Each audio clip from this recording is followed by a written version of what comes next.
जब विनाश काले विपरीत बुद्धि, जब गिद्दड़ की मौत आती है तो गांव की तरफ भागता है। तो ऐसा ही सरकार को लगता है कि ठीक है यार क्या कर लेंगे, थोड़े से फौजी हैं, लेकिन उनको ये पता नहीं कि ये जो आग है, ये चिंगारी है, ये धधक रही है पूरे हिंदुस्तान के अंदर। हिंदुस्तान का हर एक सैनिक जाग चुका है, सरकार की तरफ निगाहें फैलाए खड़ा है कि कब ये सरकार हमारी बात सुने। और ये जिस दिन ये लग जाएगा कि सरकार हमारी बात सुनने वाली नहीं है, उस दिन ये सैनिक संकल्प लेने में देर नहीं करेगा। हो रहा है दिल्ली के जंतर मंतर पर पूर्व सैनिक यहाँ पे आए हुए हैं, और ऐसे में क्या सरकार की आंख और कान ये दोनों बंद हो चुकी है क्या? अभी तक उनको सुनाई नहीं पड़ी है? देखिए, ना तो उनके आंख बंद हुए हैं, ना उनके कान बंद हुए हैं, उनका सब कुछ खुला है, लेकिन उनका अहंकार सिर चढ़ के बोल रहा है। हम लोगों को अंडर एस्टिमेट किया जा रहा है, हम लोगों को सोचा जा रहा है कि ये तो चींटी हैं और ये भेड़ बकरियां हैं, क्या कर लेंगे, हमारा क्या ज़रूरत है इनको सुनने की। तो कुल मिलाकर के जो अहंकार है ये सिर चढ़ के बोल रहा है, और बहुत ही दुखद है। जब रावण का अहंकार नहीं हुआ तो फिर आप लोगों की तो औकात ही क्या है। सरकार को मैं चेताना चाहता हूँ, ये वही फौजी हैं जिन फौजियों ने 2014 में लोकसभा चुनाव से पहले मोदी साहब लाखों की तादाद में रेवाड़ी में इकट्ठा होकर के आपको समर्थन दिया था।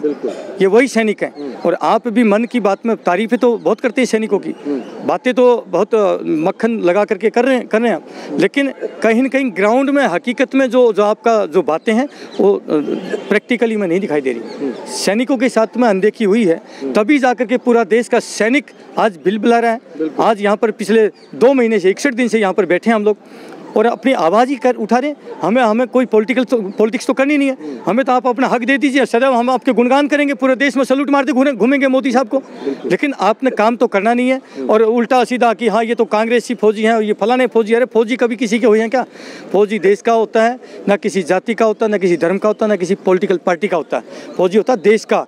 अगर फौजियों को भी आप किसी पार्टी पॉलिटिक्स से जोड़ते हो तो ये बहुत दुर्भाग्यपूर्ण स्थिति है। आपने अगर 61 दिन हुए हैं, 61 दिन से ठीक है, मैं मानता हूँ देश के प्रधानमंत्री महोदय का बहुत ही कीमती समय है, उसके पास समय नहीं है, पूरे देश की जिम्मेवारी उनके कंधों पे है। अगर मोदी जी आप नहीं आ पाते, मैं मानता हूँ आपकी गरिमा में ही आपका पद है, आप नहीं आने भी नहीं चाहिए यहाँ पर, आपका कोई भी एक छोटा सा नुमाइंदा यहाँ पर आ जाता, सैनिकों से पूछ लेता, अरे फौजी भाइयों भाई मैं सरकार की तरफ से आया हूँ, बताइए आपकी क्या तकलीफ है, क्या आपकी कमी पेशी रही है। सर, आंदोलन प्रोटेस्ट की यदि हम बात करें तो सबसे पहले अभी रिसेंट में जहन में आता है कि किसान आंदोलन। अभी किसान आंदोलन बस कुछ ही पिछले साल की बात है, जबकि 13 महीने तक चला था, और 13 महीने के बाद में आखिरकार जब उत्तर प्रदेश का चुनाव था तो सरकार को आके हाथ जोड़कर ये बोलना पड़ा कि हमको आपको समझाने में कुछ गलती हो गई है, इसके वजह से कि ये सब कुछ हुआ है। तो अभी तो आपका सिर्फ 62 दिन ही हुआ है, क्या उम्मीद करते हैं आप? देखिए, फौजी के अंदर बोलते हैं ना, फौजी के अंदर पेशेंस नहीं होता। बताता हूँ, अगर हम 13 महीने बैठ गए ना तो 13 महीने बाद हम सरकार को उखाड़ फेंकेंगे, ये बता देता हूँ मैं। फौजी आदमियों को अगर 13 महीने बिठा दिया तो 13 महीने बाद ये सरकार नहीं बचेगी। हम किसान नहीं हैं, किसान के बेटे हैं, 2 की पावर 2, किसान भी और ऊपर से जवान भी, यानी कि हम किसान और ऊपर डबल हो गया जवान। हम जवान भी हैं और किसान भी हैं। अगर हमें 13 महीने का इंतजार करवाना पड़ा ना तो फौजी आदमी पेशेंस बहुत जल्दी खोता है, ये भी बता देता हूँ। हम किसान नहीं हैं, हम किसानों के पुत्र हैं, और सरकार को बताना चाहते हैं या तो हमें अपना न्याय दे दीजिए, वरना 2024 दूर नहीं है। कुंभ का मेला नहीं है 12 साल बाद आएगा, ये अगले साल आ रहा है 2024। हाँ, ये क्लियर कट शब्दों में सरकार को चेतावनी है हमारी तरफ से। अगर कोई कहे कि पॉलिटिक्स, हाँ पॉलिटिक्स क्यों नहीं करेंगे पॉलिटिक्स, अगर ये गुंडे बदमाश कर सकते हैं तो हम तो भाई देश की सीमाओं की रक्षा हिफाजत करने वाले हैं, डिसिप्लिन से लबालब भरे हुए हैं, देश के लिए कुर्बानियां देने वाले हैं। अगर ये गुंडे बदमाश कर सकते हैं राजनीति, तो राजनीति अच्छा व्यक्ति क्यों नहीं कर सकता? मैं पूछना चाहता हूँ, अगर कोई कहता है पॉलिटिक्स नहीं करेंगे, पॉलिटिक्स क्यों नहीं करेंगे? क्या हमारे लिए कोई बंधन है पॉलिटिक्स करने से? क्या कोई हमें रोकेगा? अरे पूरा देश बाहें फैलाए खड़ा है साहब कि कब मेरे देश के सैनिक रणबांकुरे आए और मेरे को संभाले। ये माँ भारती चिल्ला रही है, ये माँ भारती करा रही है, लहू लुहान है ये माँ भारती। आज हो क्या रहा है देश में? हिंदू को मुसलमान से, मुसलमान को हिंदू से सिर्फ डराया जा रहा है, काम नहीं हो रहा है ग्राउंड में।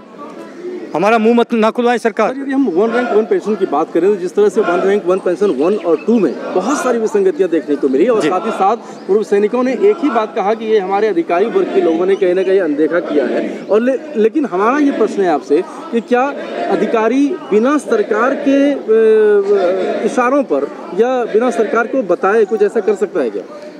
देखिए, अल्टीमेटली जो फाइनल अथॉरिटी होती है, जो ड्राफ्ट को फाइनल करने वाली साइनिंग अथॉरिटी है, वही तो साइन करती है। और जो वहाँ पर साइनिंग अथॉरिटी है वो रक्षा मंत्रालय के बहुत ऊंचे ओहदे के अधिकारी होते हैं। होते हैं क्या उनको इतना सा भी नॉलेज नहीं है कि जो तुम फाइनली इसको साइन करने जा रहे हो, इसको डीपली चेक तो कर लें। अगर मान लिया बाई मिस्टेक उनसे कोई गलती हो भी गई, तो अब तो हम 61 दिन से बैठे हैं, अब तो उनको ऊपर कोई संज्ञान लेना चाहिए, उनको ऊपर कोई डिसिप्लिनरी एक्शन लेना चाहिए उनको ऊपर कि भाई आपने इतनी अनदेखी क्यों करी। या अगर गलती मान लिया, अपनी गलती को दूसरे के ऊपर थोपते हैं सरकार, तो फिर उसके ऊपर एक्शन लेके दिखाएं हमें कि भाई इस अधिकारी ने साइन किए थे, हमने इसको सारा डिसमिस फ्रॉम सर्विस कर दिया है, इसने बहुत ब्लंडर मिस्टेक करी है, जवानों के साथ अनदेखी करी इसने। क्या मैं गलत कर रहा हूँ? बिल्कुल सही। तो ऐसा कोई एक्शन करके दिखाए सरकार, तब हम मानेंगे वाकई सरकार के मन में जो ना हमारे प्रति संवेदना है। नहीं तो हम क्या मानेंगे, हमारे प्रति संवेदना है ही नहीं। बिल्कुल। और सर, जिस तरीके से 3 अप्रैल को आप लोगों ने एक बहुत बड़ी संख्या में ज्ञापन सरकार को सौंपा है, तो क्या सरकार अभी भी अचेत अवस्था में है? क्या माना जाए सरकार? देखिए, मैं कहता हूँ, जब कहते हैं जब विनाश काले विपरीत बुद्धि, जब गिद्दड़ की मौत आती है तो गाँव की तरफ भागता है। तो ऐसा ही सरकार को लगता है कि ठीक है यार, क्या कर लेंगे, थोड़े से फौजी हैं, लेकिन उनको ये पता नहीं कि ये जो आग है, ये चिंगारी है, ये धधक रही है पूरे हिंदुस्तान के अंदर। हिंदुस्तान का हर एक सैनिक जाग चुका है, सरकार की तरफ निगाहें फैलाए खड़ा है कि कब ये सरकार हमारी बात सुने। और ये जिस दिन ये लग जाएगा कि ये सरकार हमारी बात सुनने वाली नहीं है, उस दिन ये सैनिक संकल्प लेने में देर नहीं करेगा। तो यदि हम विसंगतियों की बात करें सर, तो 2.57 और 2.81 की बात आती है, जो कि काफ़ी विषमताओं को लिए हुए है। जो हमारे, देखिए मैं आपको बताता हूँ, जो इस प्रकार की टेक्निकलिटी हैं ऑलरेडी मीडिया में सब चल रही हैं। 2.57, 2.81, ये सारी विसंगतियां हैं, ये ऑलरेडी हमारे बैनर पोस्टर सब चीज़ों में दे रखी हैं। अगर हम गलत हैं, हमारी जो टेक्निकल कमेटी गलत है, हमें साबित करें आकर के, हमें साबित करें, टेबल पे बैठें, टेबल पे बैठ के हमसे पूछें कि क्या सही है क्या गलत है।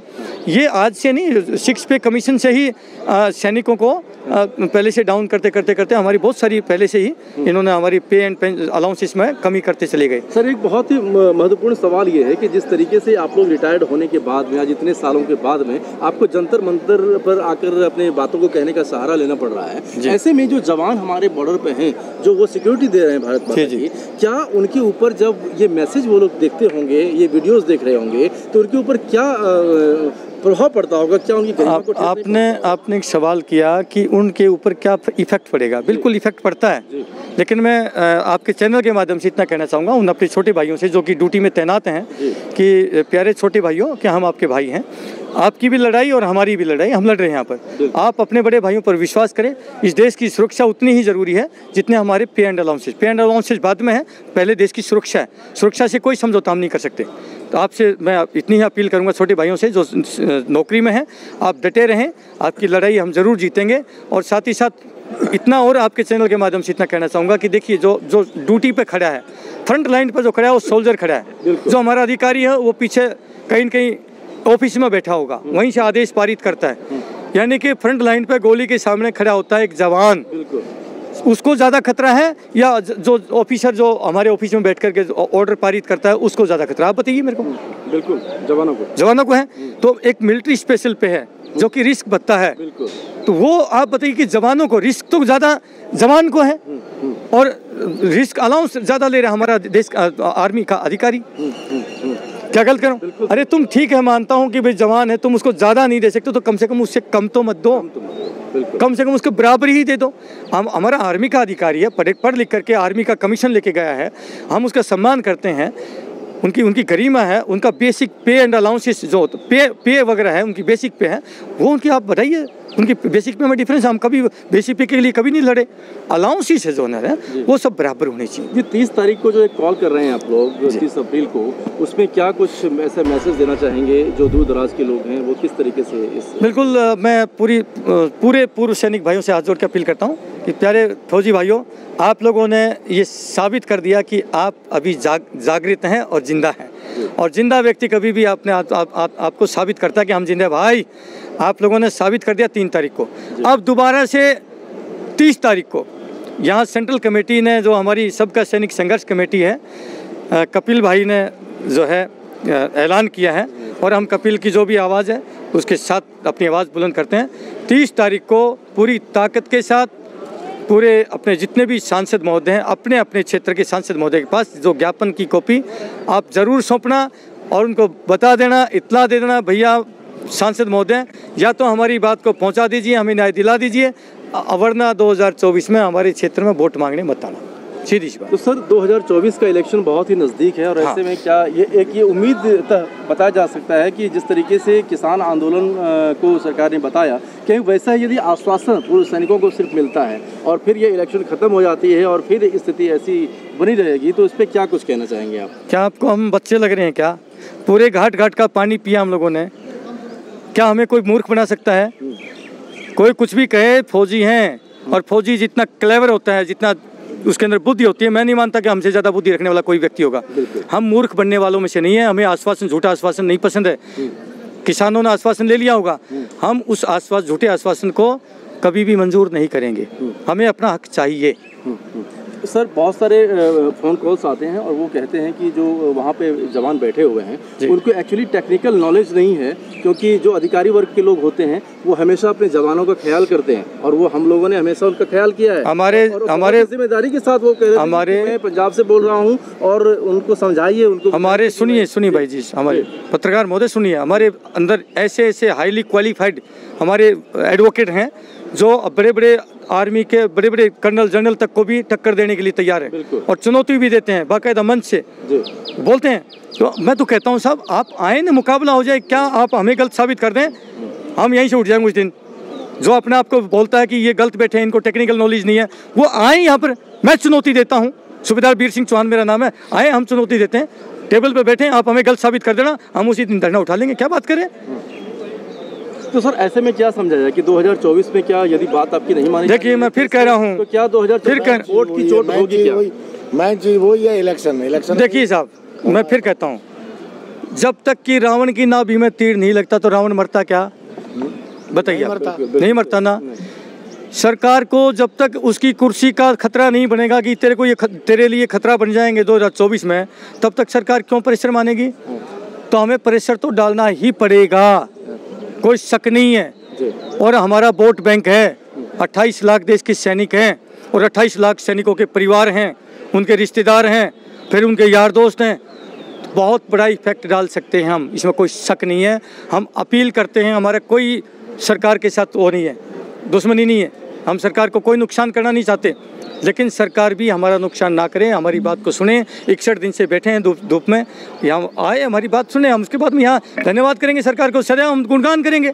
हम कब मना करते हैं? हम तो सरकार की तारीफ करते नहीं भूलेंगे कि सरकार अच्छी है, भाई सरकार ने हमारे लिए ये किया। लेकिन सरकार करे तो सही वैसा काम, खाली बयानबाजी करने से काम नहीं चलता, खाली दिवाली मनाने से काम नहीं चलता। दिवाली मनाने जाएंगे, बड़ी अच्छी यहाँ से 50 आदमी साथ चहलकदमी करते हुए जाएंगे, काजू बादाम खाते हुए जाएंगे, जहाँ जाएंगे रेड कारपेट बिछा होगा, 50 अधिकारी वहाँ पर खड़े होंगे अगुवाई करने के लिए, सैल्यूट मारने के लिए। अरे भाई ऐसी दिवाली तो मोदी साहब रोज़ मना जाए, हम तो भाई ऐसी दिवाली हम रोज़ मनावा। ड्रामा ना करो मोदी साहब, विनती है भाई, आपका फौजी भाई बोल रहा है, अपील करता आपसे। जय हिंद, जय भारत।